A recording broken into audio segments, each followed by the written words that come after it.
শিশু মানসিকভাবে কিছুটা পিছিয়ে থাকলেও ডাউন সিনড্রোম বেবিরা সাধারণত স্কুলে যেতে পারে, কারণ তাদের তো হাঁটাচলায় কোনো সমস্যা থাকে না এবং তারা অনেকেই লিখতে পড়তে শিখতেও পারে এবং কিছু কিছু ক্ষেত্রে ডাউন সিনড্রোম বেবিরা বড় হয়ে চাকরিও করতে পারে।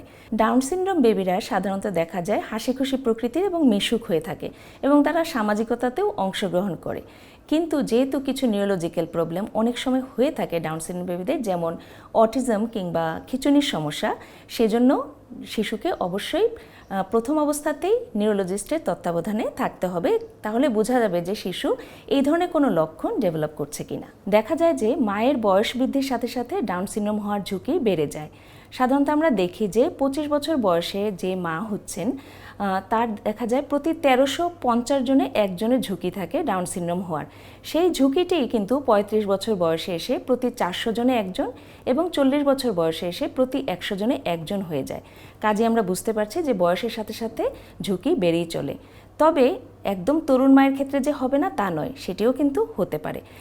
ডাউন সিনড্রোম নির্ণয়ের জন্য গর্ভাবস্থার 11 থেকে 12 সপ্তাহের সময় আল্ট্রাসাউন্ড করে আমরা গর্ভের যে সন্তান সেটার দেখা যায় ফিটাল যে নুকাল ট্রান্সলুসেন্সি টেস্ট, মানে আমাদের যে বাচ্চাটির গর্ভাবস্থায় দেখা যায় ঘাড়ের পিছনে একটি টিস্যু থাকে যেখানে পানি জমে, সেটি দেখা হয়, সেটাকে বলা হয় নুকাল ট্রান্সলুসেন্সি। এছাড়াও মায়ের রক্তে কিছু মার্কার দেখা যায়, যেমন বিটা এসসিজি এবং প্রেগন্যান্সি অ্যাসোসিয়েটেড প্লাজমা প্রোটিন এ, এটাকে বলা হয় ডাবল মার্কার। এই টেস্টের মাধ্যমে কিন্তু নির্ণয় করা সম্ভব 75 থেকে 80% ক্ষেত্রে যে গর্ভের সন্তানটি ডাউন সিনড্রোমে আক্রান্ত কিনা। এটি আমি অবশ্যই বলবো যে মারা প্রথমবার মা হচ্ছেন কিংবা দ্বিতীয় তৃতীয় সন্তান নিচ্ছেন 35 বা 40 বছর বয়সে, তখন অবশ্যই দেখে নেওয়া দরকার। এই টেস্টের পরে যদি মনে হয় যে এটি একটি হাই রিস্ক প্রেগনেন্সি, সেক্ষেত্রে আমরা এনআইপিটি করতে পারি, যাকে বলা হয় নন ইনভেসিভ প্রিনেটাল টেস্টিং। সেক্ষেত্রে মায়ের ব্লাড নিয়ে সেই ব্লাডে দেখা হয় যে ফিটাল যে টিস্যু সেটিরও কিন্তু কিছু কোষ চলে আসে এবং সেখানে বোঝা যায় যে গর্ভের সন্তানটিতে ডাউন সিনড্রোম আছে কিনা। এই টেস্টের মাধ্যমে শতকরা 99% ক্ষেত্রে নির্ণয় করা সম্ভব যে গর্ভাবস্থায় ডাউন সিনড্রোম হয়েছে কিনা। যদি আমার এই টেস্টগুলো পজিটিভ আসে কিংবা যদি হাই রিস্ক প্রেগনেন্সি হয়, সেক্ষেত্রে আমরা ডাইরেক্ট জেনেটিক টেস্টিংয়ে চলে যেতে পারি এমনিওটিক ফ্লুইড অ্যানালাইসিস বা কোরিওনিক ভিলাই স্যাম্পলিংয়ের মাধ্যমে। এটি সাধারণত করা হয় গর্ভাবস্থার 12 সপ্তাহের পর থেকে 18 সপ্তাহ বা 20 সপ্তাহের মধ্যে। এভাবে আমরা গর্ভাবস্থায় গর্ভের সন্তান ডাউন সিনড্রোমে আক্রান্ত কিনা সেটি নির্ণয় করতে পারি।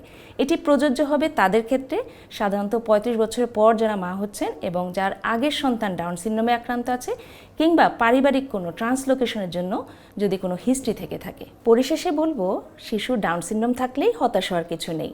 সঠিক পরিচর্যা ও যত্নের মাধ্যমে শিশুকে যথেষ্ট এগিয়ে নেওয়া সম্ভব এবং শিশু সেক্ষেত্রে সামাজিকভাবে অবদান রাখতে সক্ষম হবে।